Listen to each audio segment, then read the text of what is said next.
Strange memories on this nervous night in Las Vegas. 5 years later, 6, it seems like a lifetime, or at least a main era. The kind of peak that never comes again. San Francisco in the middle 60s was a very special time and a place to be part of. Maybe it meant something, maybe not in the long run, but no explanation, no mix of words or music or memories can touch that sense of knowing that you were there and alive in that corner of time and the world, whatever it meant. History is hard to know because of all the hired bullshit, but even without being sure of history, it seems entirely reasonable to think that every now and then the energy for a whole generation comes to a head in a long, fine flash for reasons that nobody really understands at the time, and which never explained in retrospect what actually happened.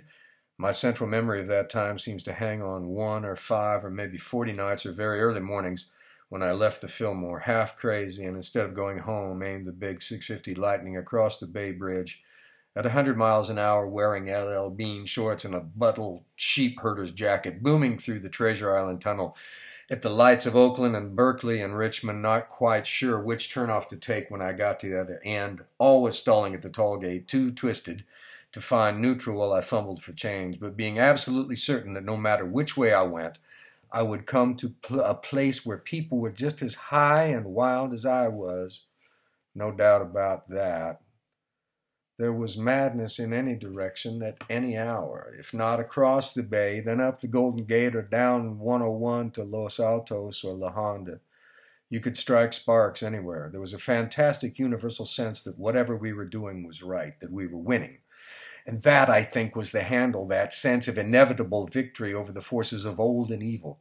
Not in any mean or military sense. We didn't need that. Our energy would simply prevail. There was no point in fighting on our side or theirs. We had all the momentum. We were riding the crest of a high and beautiful wave. So now, less than 5 years later, you can go up on a steep hill in Las Vegas and look west. And with the right kind of eyes, you can almost see the high water mark, that place where the wave finally broke and rolled back.